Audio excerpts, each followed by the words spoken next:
Morning,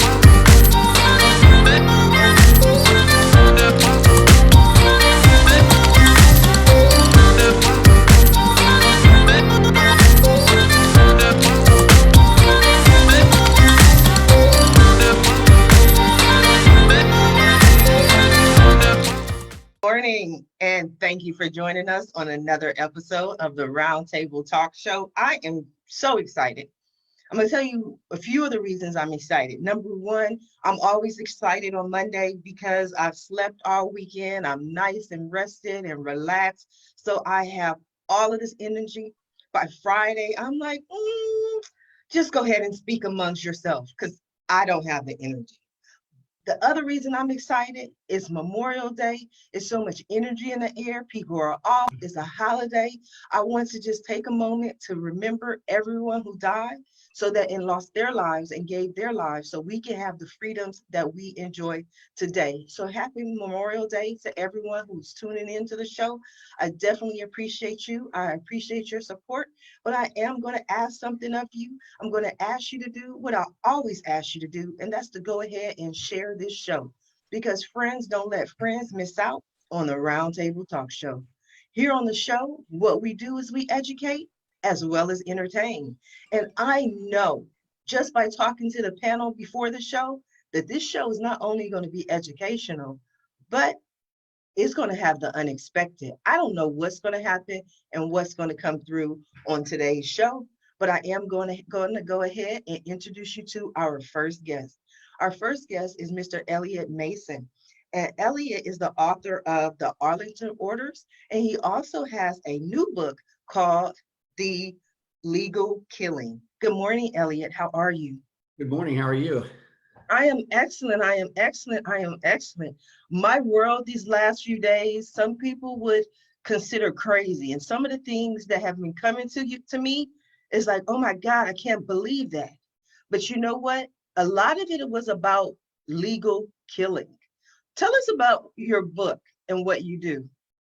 Well, the Arlington Orders or the Legal Killer, which I can start out. The one that's right now is released, the Arlington Orders.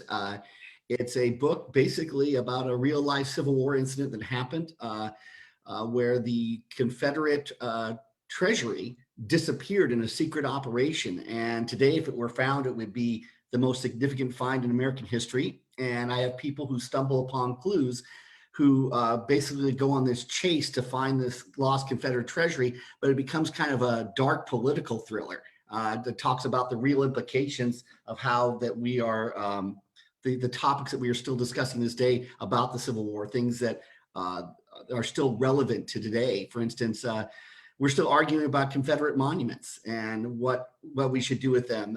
The Civil War is really unique to the American experience because we're still fighting the war 150 years later. The Legal Killer, which is soon to be released, that is basically something that I researched heavily. It's about basically our federal justice system and the corruption, and it basically follows uncovering it through a serial killer. So that's kind of those two books are very different, but they kind of follow along the path of trying to uncover what's going on today. You're just smiling. You just look so happy. You're talking about all of this corruption and what's going on in the world and civil wars. Like you were telling a story about, Barney the dinosaur or something. Yeah, no, I get excited about whenever I talk about they are very serious subject matter, and the stories are basically suspense thrillers, but they are very serious subject matter, and they are part of the public discourse today. But I get excited because I think people they want to be entertained. And when I first approached this idea, a lot of people say, well, why don't you write something that's more kind of a nonfiction book, that's more of almost like an academic work? And I thought, people tend not to want to read those as much as they should. I love reading them, but a lot of people don't. People want to be entertained. So the idea was, how do I educate people and get them to learn, but at the same time kind of keep their interest? And so I created these fictional stories around these very life, real subject matters. And that's kind of how I do it. So it's a fun process. It is tiring, the research, and some people who I talked to, especially when I was doing the Legal Killer, They were threatened. I was threatened. Who will only talk to me under condition of anonymity. So I'll take their names to the grave with me. But yeah, it was a very exciting, but kind of a little hair-raising process at times. Okay. One of the things that I always say is that, excuse my naivety. Like, I'm one of those people that's to a certain extent naive. Like, I'm Pollyanna. Like, I believe this idealistic, perfect world and none of this really happens. But you've been threatened. The people around you have been threatened for what is, if I'm understanding you correctly, a fictional book. Mm-hmm. Because it's fictional, but it's not. The facts I use in my stories, or I use real locations. I use real facts. I create fictional stories who I kind of develop to carry the story along. But the information that I'm revealing is all research. For instance, the Arlington Orders took me 2 years of research. The legal killer took me about 2.5 years. And the Arlington Orders wasn't so much that hair-raising aspect as was the legal killer, because of the people I talked to were still involved in the system and were scared to talk to me. Yeah, it is a process in which I'm trying to combine two worlds, a fictional world, but using real information and real facts to trying to educate people about what is actually happening. So it's kind of you have this duality between worlds here that makes it exciting, but kind of nerve-wracking at the same time. It sounds like it's like a alteration on if you've read I Know Why the Caged Bird Sings by if you read I Know Why the Caged Bird Sings, and then you just took the aspect of Maya Angelou that was like fact and then fiction and just reversed it. That's what it like comes to me as. Yes. Yeah, in a sense, that's right. Yeah. So while we're speaking, let me go ahead and introduce our next guest. I was just intrigued for a minute. Mr. Darrell Hulse, who is speaking to us, Darrell Hulse II. And if you take a vote, I think Darrell has the best laugh on earth. But I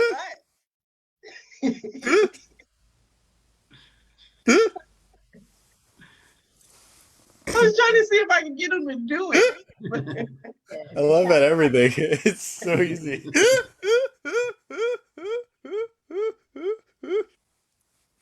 But aside from being voted best laugh on earth, Darrell is one of the most amazing people that I know. He's been on the show at least 4 times. He has been on Ash Sharifa videocast and podcast. If you by chance missed it, go to ashsharifa.com and check out Darrell's interview.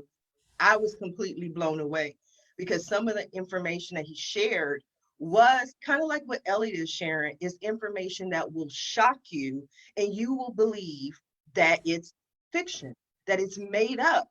But Darrell is helps people with meditation. He's a metaphysical practitioner. He's just an amazing person. Good morning, Darrell. How are you? Good morning. I'm doing excelente, as they say in Spanish.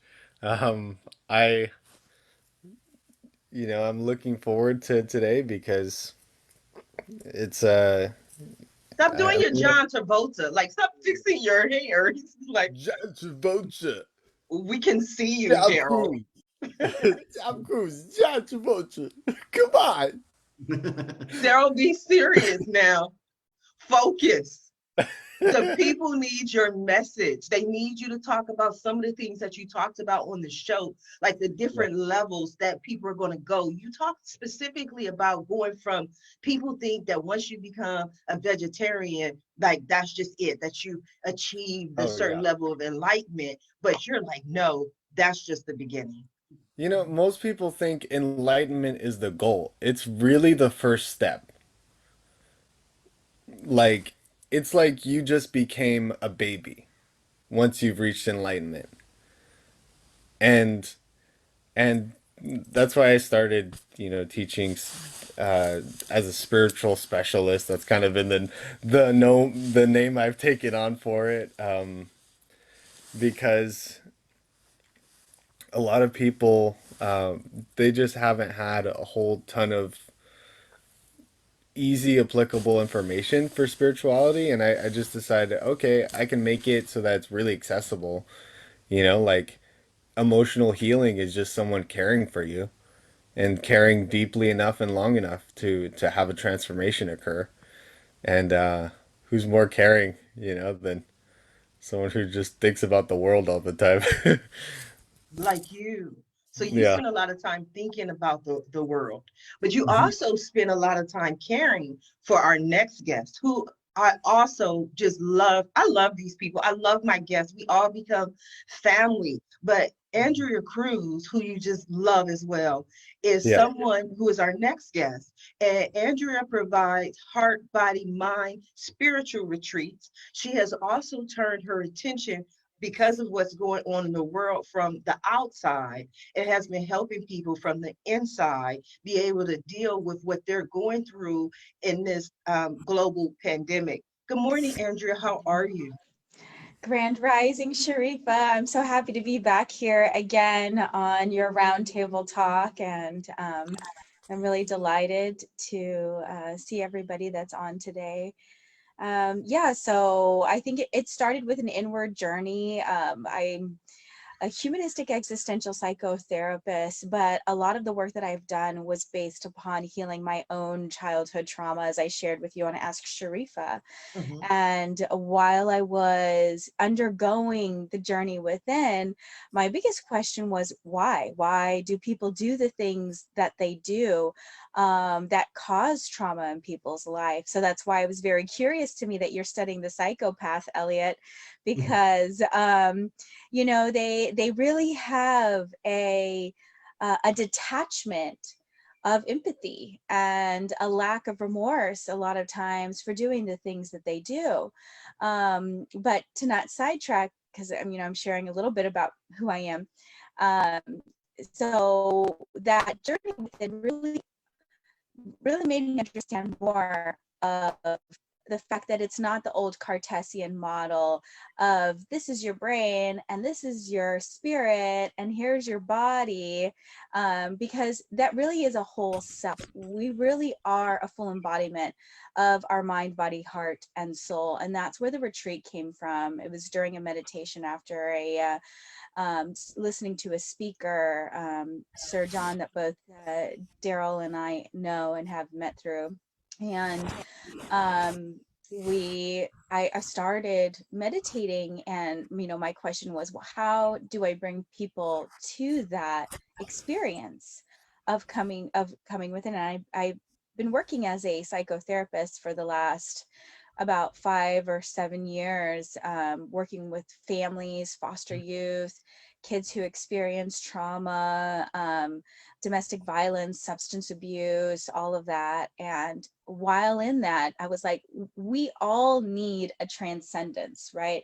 Yes, we need to deal with the problem. Yes, we need to deal with what has happened in order for us to remove some of the layers. But after that, how do we elevate ourselves? How do we get from where we are at into a more cathartic experience? And so that's really where the retreats came from, is that cathartic experience of bridging the gap between the spirit and the body, or the mind and the body, and really encapsulating that in a more holistic regimen and lifestyle, where you can really explore more of spirit and our three-dimensional life that we go through every single day, that we have to pay the bills, that we have to live with family, or that we have to do the mundane things. And so how do we get to that next step of transcendence? So that's really the journey within. That's really the humanistic existential experience of asking those deeper and bigger questions and understanding your truth. And through my retreats, I was privileged and lucky enough to meet the love of my life, Darrell Hulse. So I'm really happy overall that I've just lived a very self-actualized life, and I'm grateful to be here again. Thank you. You know what? That was just so beautiful. And I'm watching you, and I'm watching the fact that you're glowing. Now, I'm gonna say something. that I normally wouldn't say. But because of the things that are happening in my life, I'm going to say it right now on the show because I feel safe enough to say it. But I was watching you speak, Andrea, and I saw all kind of orbs flying around you. Like I saw light Wow. fly, you know, and I'm like, is that an orb? Is that an orb? And all of a sudden, I'm like, it's a straight line of just light that's flying, and Wow. I see it, and I'm like, everyone, go back and watch this show, right? And I have been saying this thing lately that I may be crazy, but I'm not Uh-huh. wrong. So somebody else, please watch it and tell me, because I already know I'm crazy, but am I right or am I wrong? That's the question on the table, because another thing that I say, another thing that I say is this.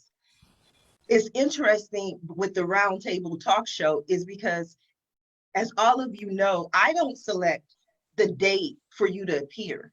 You select your own date. You decide when you're going to come on the show. But I've seen commonalities where all of a sudden the guests that are on that show have something in common. It's just, I don't know what it is, because we have Elliot talking to us about fiction. He's talking to us about corruption. He's talking to us about a legal killer.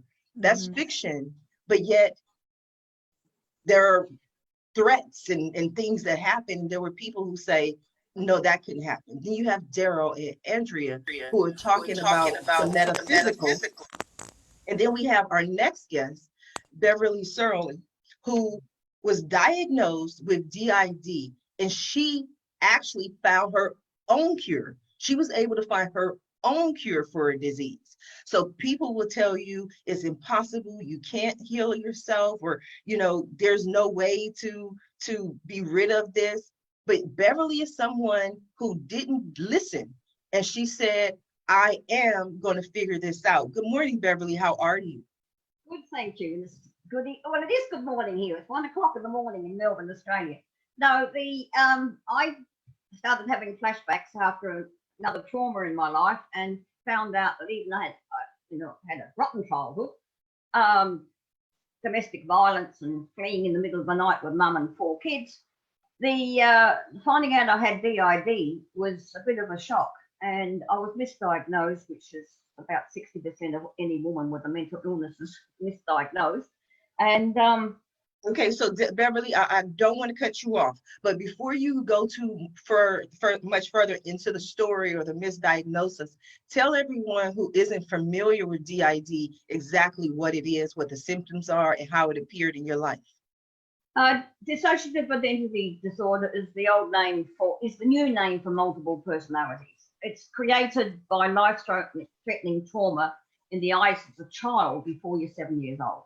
So it's early trauma in your life where your personality is not set, and you dissociate yourself into different personalities to hold the different traumas because they're too hard. They're too overpowering to cope with.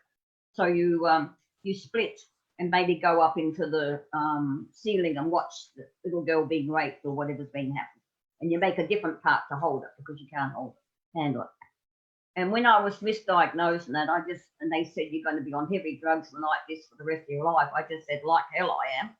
And I did the adult re-entry exam at 48, 9 years at uni, 4 degrees, studied everything you can on trauma, volunteered everywhere, ended up being CEOs of organizations, running international conferences on mental health, you name it, I did it. Yay! Yay, Beverley! And I got well, and as I got well, I was running groups, and people were saying, we're seeing you get well, can you help us? And I did.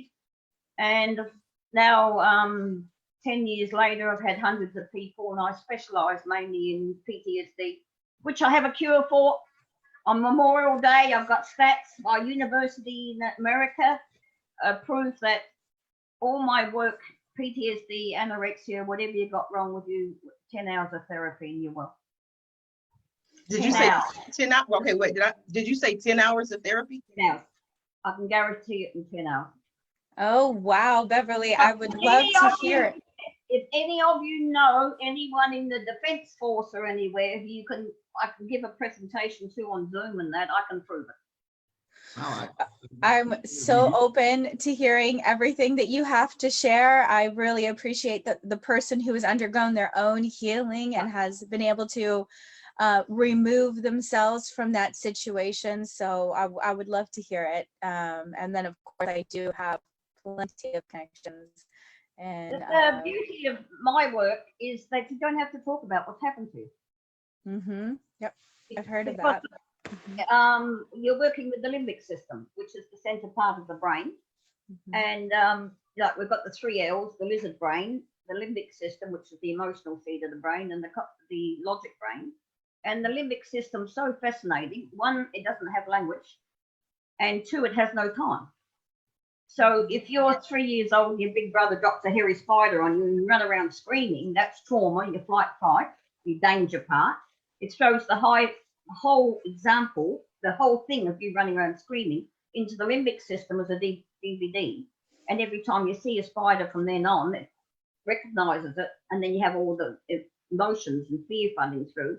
Then you have the panic attacks and the phobias. So what my work does is take the pictures out of your mind, help you. And you no longer have it. So you no longer have anorexia, you no longer have PTSD. And it's getting it out. I'm an independent researcher, done it all on disability money, and volunteer from hell, give lots of people free or therapy to help them out. It's exciting. And now it's time to get it out in the world.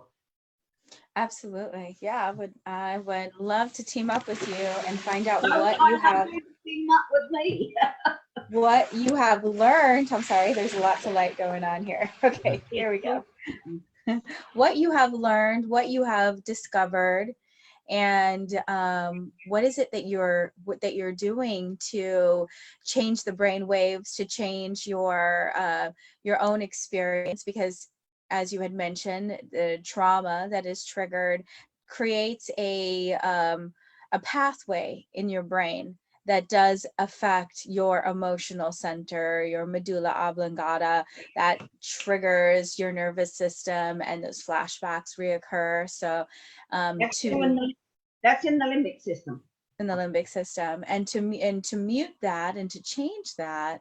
I mean, I've heard a lot of things like theta waves can do that. I've heard you know, hypnosis can definitely do that, changing your environment, changing your experiences. But if you have a way to not talk about it, I would like to explore that more. Visualizations, and you meet the part of you experience it. It's just like a holograph in your mind, and you can see them and talk to them. I need to interview you because one of my main characters in my story, Des Cook, he is actually the main character in my story. He suffers from PTSD. He's an Afghan war veteran, and I have him. In fact, it was interesting that you mentioned all these different types of symptoms and the way that people see things, because when I was researching the character, I actually had to talk to people about what do they feel during a panic attack. And it was amazing how all these different symptoms that would arise from them, you know, from the shaking of hands to profuse sweating to feeling like you have to run away, but not knowing where to run away from. So someone like you would be fascinating to talk to, just because you have this massive depth of knowledge about how people approach this stuff. And I just found it fascinating to listen to, because literally I had to write in a panic attack, actually a couple panic attacks that my main character has, into the story. So I was kind of fascinated listening to how you described it, because it really was spot on to how a lot of people I've talked to who suffer from these various symptoms. It's you're back in the situation out of time and place. So you're reliving the event of what's happened to you, and that's causing the panic and everything. But the other thing with the limbic system, it doesn't have a clock. So you can be 93 years old and still have panic attacks and depression caused by something at 3 years old. That's the heartbreak of it. You know, these soldiers have been back for years and they're still having flashbacks, and it's affecting them. I feel that sorry for them. And they're not getting the correct treatment. There's too many committing suicide. That's why I'd love to. Have you explored the spiritual aspect of what it is? you cannot get well unless you look at the spiritual aspect of your life. I agree. So it's so important. You are for mental, emotional, physical, spiritual, social. You have to look at it. One of the reasons is when you're being abused as a child, you doubt God's existence and His love because you're a good girl and bad things are happening to you. So Yeah. God must like you. Well, you must be a wicked girl. Well, I was told I was. So so you doubt any form of unconditional love. You doubt all these things. Your whole spirituality is absolutely disturbed as a child being abused. And if you don't look at your spiritual side of yourself, I'm not saying religion, I'm saying spiritual side of yourself, and finding out what you believe, how you feel about things, what you know about forgiveness, what does it mean to you? Because all these things you must take into consideration. Otherwise, you're full of hate. You can't live in hate. One of the interesting things that you had mentioned when you had experienced your trauma was that you dissociated, but you were looking at yourself from a different perspective, that you had and this happens often with trauma, especially extreme trauma, is that there's a separation between the soul, spirit, and the body. The physical body is enduring whatever trauma, and the spirit is like, no, I'm not having that, and it moves away, and some psychotherapists could say, oh, that's dissociative, but another person may choose to say, oh, well, because of the trauma, you astral projected, you removed yourself from that situation, and took on a different perception or identity, the dissociative identity, so looking at both of those perspectives is a fascinating thing to do when you're marveling at how our spirit works in relationship with our body. To me, that's a fascinating defense mechanism that people have, that children have. Even if you think of the old term shell shock, when somebody had experienced that amount of ringing, the bomb hits, and all of a sudden you just hear everything blacks out, and you hear the beep, and that shell shock and that beep, that is the sound of light, believe it or not, because light has a frequency, light has a sound, and you're moving out of your physical self and into the light self when that pound, happens. So I tell us like more. that. I like that the fact that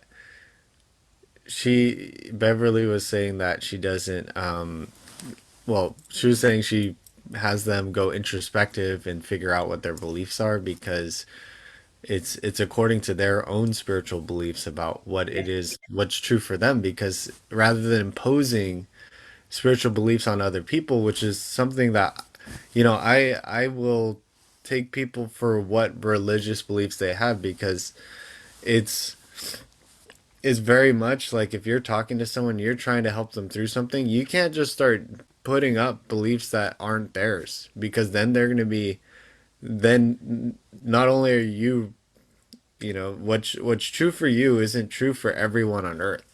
It's true for you, just like what's true for them's not true for everyone on earth. It's true for them. And the fact that she takes the time to like go through what their beliefs are, and works with that, because the spirit is so strong that if you ignore what its desires are, then you can greatly ignore what progress could be made, because they might refer, Allah, they might believe in Allah, and then you're talking about Jesus, and they're like, this person's not even hearing me. No. Like, this person's not hearing me out, and I feel like I'm not validated. I feel like I'm not being recognized for my, for what's, I've seen, a lot or whatever, I wonder how many people that you have interviewed, Elliot, that have these types of dissociative experiences or have experienced their own trauma, because I find that a lot of them have, Quite a few. And what's really strange is some of them, I'm watching them experience the trauma while they're talking to me because they're so frightened. But yeah, I've talked to people. I interviewed people that had major traumas in their life. I've interviewed people who were killers, who talked about trauma in their life. So, and what they experienced. And so it's kind of, it's almost par for the course for a lot of the material I tackle, because I have the people that I interview oftentimes have very different backgrounds, but they all have one thing in common. There's like one or two events in their life that are just unbelievably horrible. Right. And you can see the pain when you're interviewing them. You can see how they, it's almost like they go into a different world when they're talking about it. Yes. They leave where they are right at that point and move on to someplace else, and you have to kind of rope them back in, saying, "Hey, come back here. I'm still talking to you." So that happens. It's like a trance state, right? Where they like completely like tap into kind of like a trance, like hypnotized state where they don't even look like they're there. Oh yeah, They're not there. They're back there. They're reliving it. yeah, no, quite a bit. Yeah, Heartbreaking. it is. It's terrible. I interview people that showed. When I was doing my research for the legal killer, I interviewed people that had great remorse for their crimes. I interviewed other people that, you talked to them about their crimes. It was like they were ordering a meal at Denny's. I mean, it was, there was these, The range of the that. range is huge spectrum. And you almost, when you're interviewing these people, when you're getting ready to write a story, your job is not to judge them. Your job is just to listen to them. And I'm not there to treat them. I don't have the experience that obviously you do and Beverly does, but I'm just there to listen and to ask them questions and to just get their input. But it is amazing to see the range of emotions, from horrible remorse to complete disassociation from, it's almost like they're talking about someone else who did these crimes, and they're speaking in a very matter-of-fact, dry, monotone way. So it's really interesting to see. That's interesting, Elliot, when you're saying that it's like another person's done the crime. Well, if that person had experienced very bad trauma, life-threatening trauma before the age of 7, they could have another person doing it. Absolutely. They make another persona to do it. They mightn't be fully dissociative, but it could be an ego state where it becomes a very strong dominant part of them which takes over. So, and what I find so heartbreaking is the things what happened to you when you're little, when it wasn't your fault, and people have to learn that that's not their fault. They're not to be blamed for it. That it has partly destroyed their life. It governs their life, and they can never get past it. And I feel that. The heartbreak of it when you see these people in these states and they're just locked in it, and then to be able to help within 10 hours or so to free them. I have people say to me, "Thank you very much, for doing, getting me well, helping assist me in my journey." And I say it's a privilege. It is. It's an absolute privilege to help somebody to move forward and let it go. And one of the things that you mentioned. One of the things that you mentioned, Elliot, that I wanted to expand on is your book is called The Legal Killer. And then you talk about speaking to serial killers and people who have killed multiple times. So define a legal killer for me, please. Well, the legal killer is actually, and it's not really giving anything away in the story, but the legal killer is the name. When the FBI investigates people, they oftentimes will give names to the killers to just identify them, because they have various ones that will have different habits. The story actually starts out with the murder of a U.S. attorney, and hence the name The Legal Killer, because they killed someone in the legal profession. but I kind of did various types of taking those names. Like, for instance, one of my killers was based on a real killer that was in Chicago. And I renamed them. I renamed them the Lingerie Killer because it was based off a real person who would dress up these women in lingerie outfits and then murder them. So I used that pretense of how the FBI or law enforcement investigates someone by naming someone to kind of give them an identity. And that's kind of how that name came up. Wow, psychological thriller for sure. You could probably create a series out of that. You know, I mean, it is such a, it's a topic that in some regards needs to be discussed more, because truly what we're looking at is not only trauma of the individual, but it's trauma of the society, of the societal norm. Because for some reason, somewhere in there, some parent or elderly person in their life chose to inflict some type of pain upon them in an unconscious and subconscious way, that they carry that with them. And you talked about the fragmented self, Beverly, a new identity or a new ego. In some forms, it could even be an entity embodying another human being, you know, what we have termed as possession, you know, and it could be so much so that this very subconscious act that was done to a child or somebody who has really have their own dissociative or their own trauma, inflicted this subconsciously. And then now this person is carrying around this trauma and inflicting it upon everyone else. So it's a generational experience. So we really want to look at that societal norm as well. Well, I think I'm sorry, go ahead. It's fascinating that you brought in about like possession or an identity, because in my latest book, The Boy Who Thought He Was a Dog, which he literally did, and the last chapter is to deal with the possession of people. When you leave your body, and this is how it had it explained to me, when you leave your body and you Something else comes in. for shock, and then you come back, when you leave and you're not protected, dead people, entities, all sorts of things living out there can cling on and attach to you and say free ride and come back.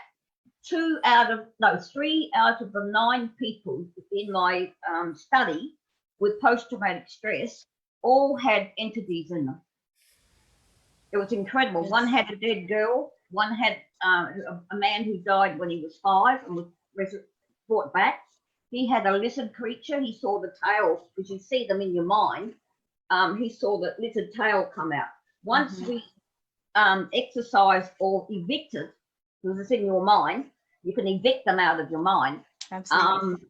He changed overnight, and he's just everything. He's got his family back. He's got his job back. He's got That's everything. great.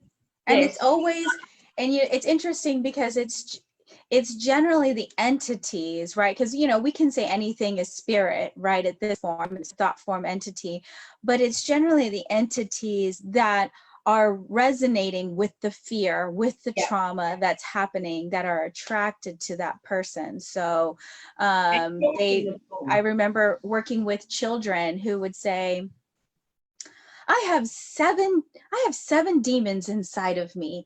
And, you know, they're having difficulty going to school. They're having difficulty, you know, participating in the world, having friends. They're making really tremendous sketches of dark, demonic figures that they're having communion and conversation with. And I said, well, how is that working out for you? And then eventually one day they may come in after our treatment for some time and say, I no longer have 7, now I only have 2.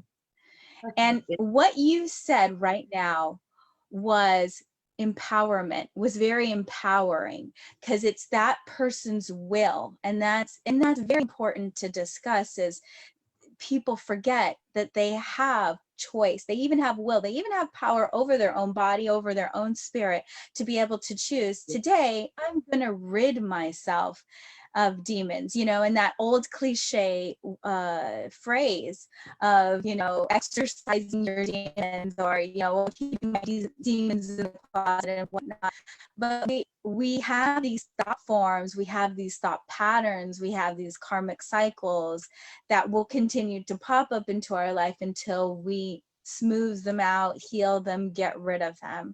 So that process that you're talking about right there is very, very valuable to empowering the individual from having the choice, because some people, they forget that they have the choice and the power over their own body, because they're so used to somebody attacking it or something forcing themselves onto themselves, that they don't realize that their own sovereign self has the ability, especially when they get older, because when you're a child and you're so vulnerable, it's such a vulnerable state that you're not protecting, you don't have an adult to protect you, and you don't have that person to step in and say, no, that's not right what you're doing to a child.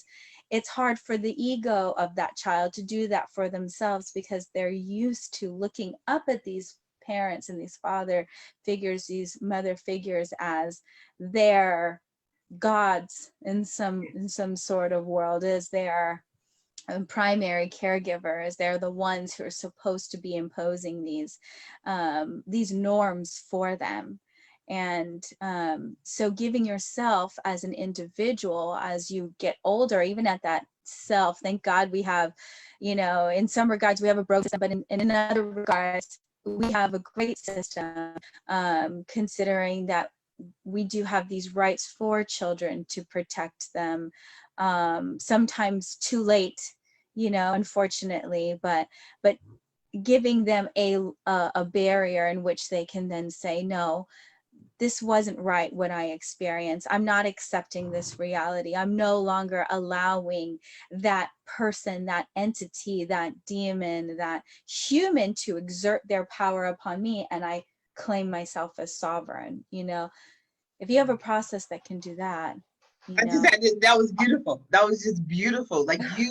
That's why I love what I do. I tell people that all the time. I love being able to get information. Knowledge is power. With everything going on in the world, we are living in one of the greatest times on earth, because we have access to knowledge. We have access to information. I'm pretty sure, Beverly, there are people who don't want this information out. They don't want this knowledge. They don't want people to know that those traumas can be healed in 10 hours. No, they don't, literally. There's been lots of barriers put up in my life, but I'm a person, and all my family and friends know, I never give up. And even though I've had so many barriers to stop my getting out, work out, and this is my life's work. It's called My Envisioned Mind, because we envision what's going on. And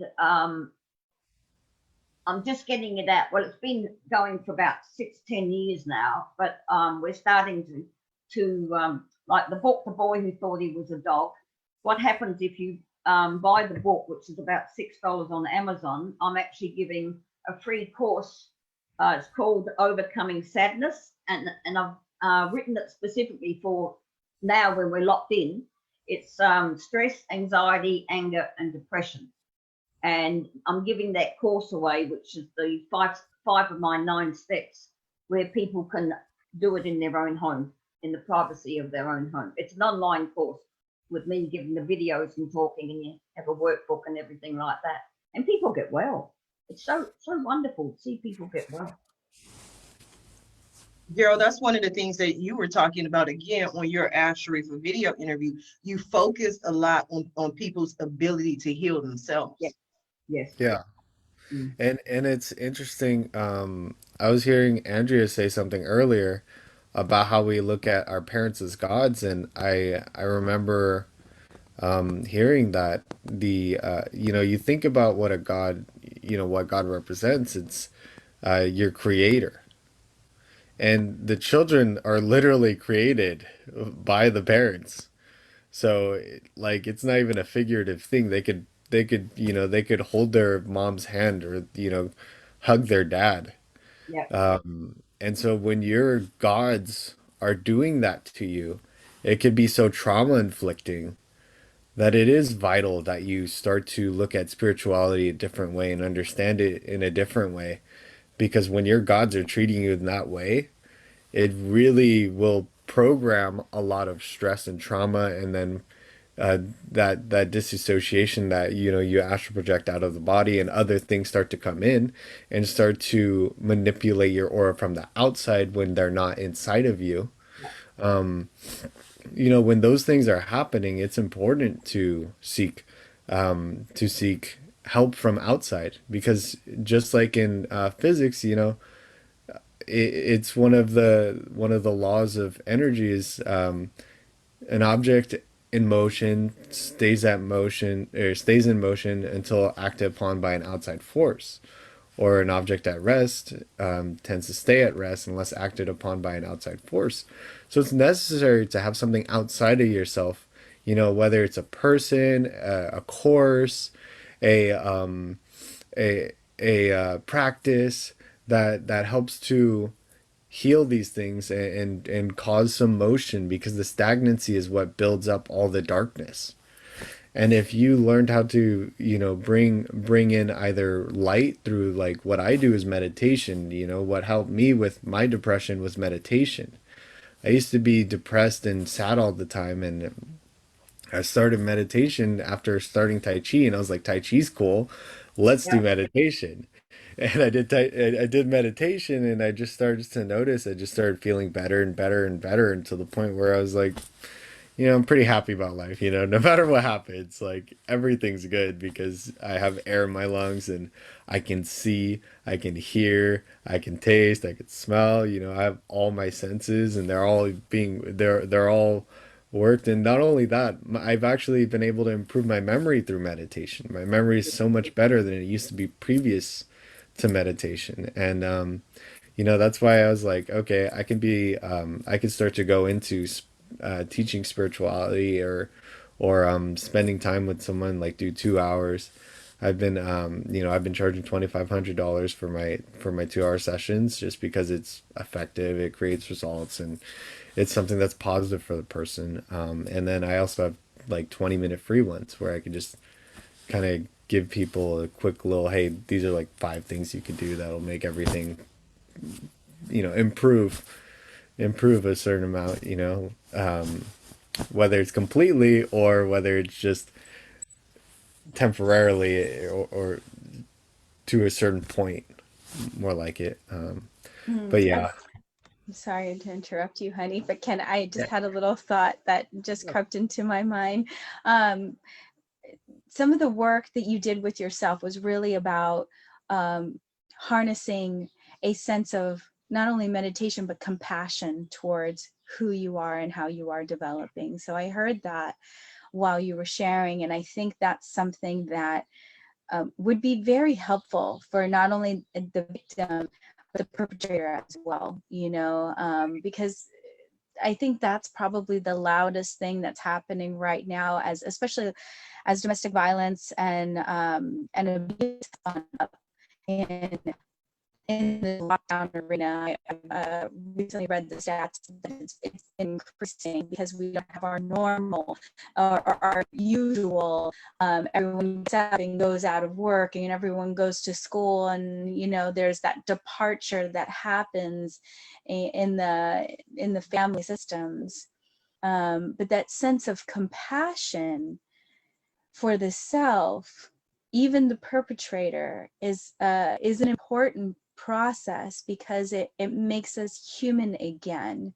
It makes us realize that we are all a part, we are all experiences, we have choices, there's cause and effect to these choices that are happening. The person who takes out this aggression onto another human being is because their stress is so high, or their sense of endorphins kicks in, because this is the way that they release themselves from this norm that they have created, from this world that inhabits them, so that they could escape from whatever it is that is bothering them. So remembering that compassion and removing yourself from the situation is really important. And I think that's probably one of the great things that we can all do for ourselves, maybe even working with the people that you work with, Elliot, because, I have a lot of respect for you, because you go in there just hearing these stories of these people who, have their own experiences, but also are the perpetrator themselves of these things. So you have to be a compassionate individual, because a lot of people would just say, oh, you did this injustice to a human being. I'm so angry at you. Why are you even existing right now? They'd make the killer the villain, Well, you know? yeah, they do. And one of the things like that I try to do with my stories, You hear them. I've always been fascinated with the person that does the wrong thing, but for the right reason. I want my reader to feel torn. The old stereotypical villain when you write a story is the old James Bond villain, right? The bad guy who's completely evil and wants to not a selling his body good and wants to take over the world, and we've seen that a million times.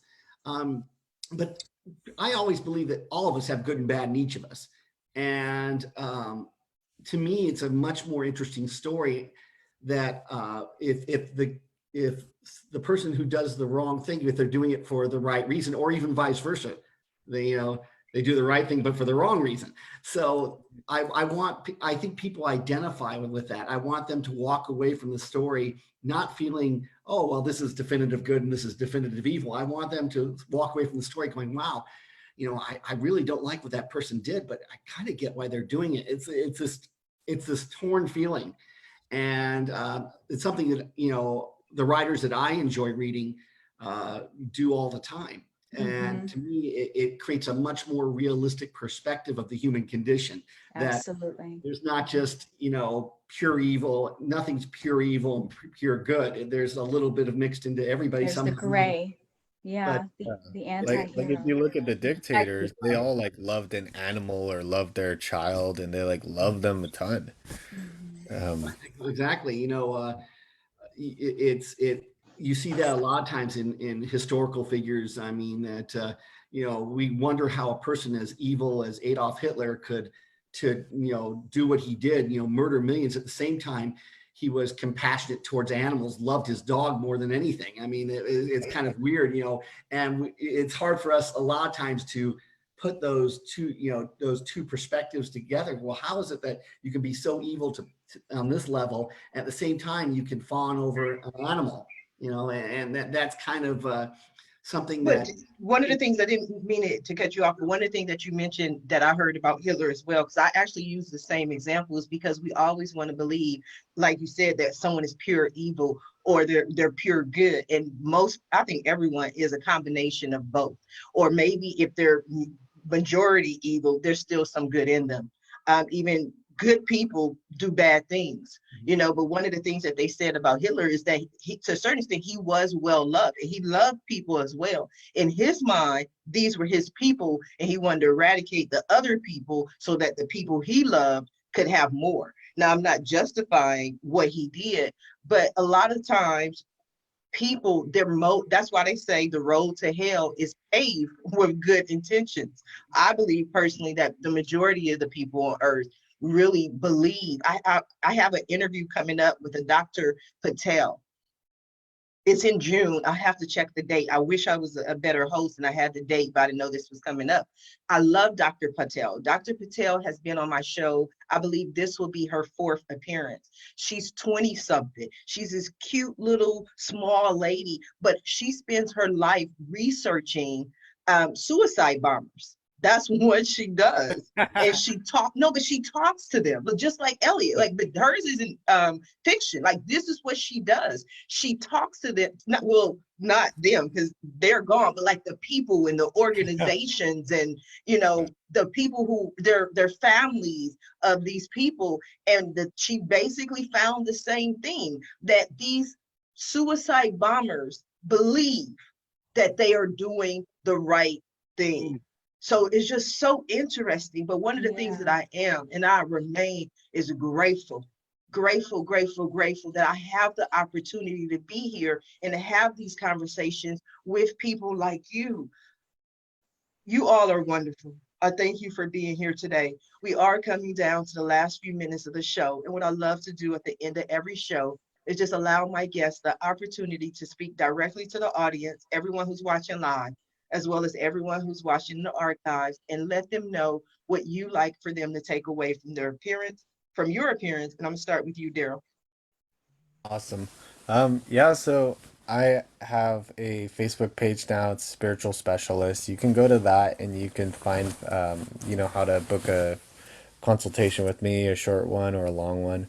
I also have a podcast that I asked Sharifa to come on next week. I'm gonna make the flyer today, and then Mhm. we're gonna put it all together, and it's the SoCal Business Podcast.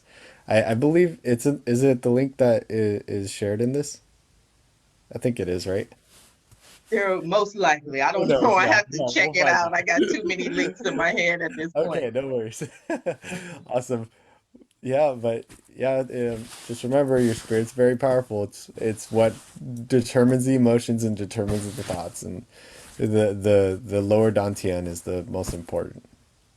Well, thank you. I'm going to check it out. I'm going to go to Spiritual Specialist and hit that like button. I'm going to hit that see first button so that it comes up at the top of my timeline and my news feed so I don't miss out on anything. I'm going to go ahead and schedule. I'm probably going to start with that 20-minute session. I have to build to the 2,500, but we're going to sit down. We're going to talk about some things and make it happen. I definitely appreciate you being here today. Everybody was just right on time. Andrea, what do you have for us? Wow. Okay. Well, thank you again, Sherry, for having me on here. I want to share, I'm really feeling called to share a special offer to the people who are experiencing and are feeling affected and traumatized by this current pandemic that we're on. I'm still offering a 20-minute free session for those not only who are affected by COVID-19, but are struggling and suffering because of it. I recently created a new program on top of my psychotherapy sessions, but that's called Discovering Your Archetypal Light. And that's really looking into really looking into your own personality and in fact your own identity that happens prior to entering the body, right? So Carl Jung talks about a dismissal of the earlier thought of tabula rasa, which is the blank slate that we are born into and our personalities develop after we're born. I find that incorrect, that we are born with already an identity. We're born already with a personality. We're born already with some sort of predisposition of personality, and some of that you can find by looking into your natal chart. And the reason why it's important for us to discover that is because we can look at the various rays of personality, and we can even title them as the early Carl Jung just started to do that, and discovering more about who you are and what your motivation, your behavioral motivation is when you're born, and if you would like to change that intentionally and move that into a different arena, or look at the pros and cons of your own personality and see if, okay, can I mute some of these cons, and can I borrow some other archetypal personality that I might want to have within our life. So it's really playing with matter, it's really playing with form, and it's really playing with the essence of who we are as individuals, and that we have the power to be able to create the world and the persons that we want to be. Okay. That's beautiful. So, Do you do natal charts, Andrea?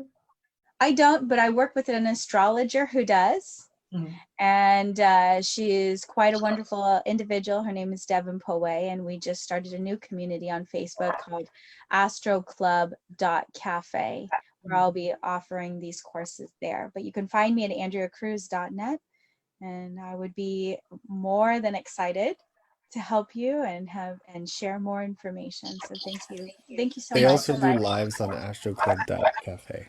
Thank you, honey. That's your PR rep right there. Yeah, yes. For everything that you have going on. I love it. Beverly, what do you have for us?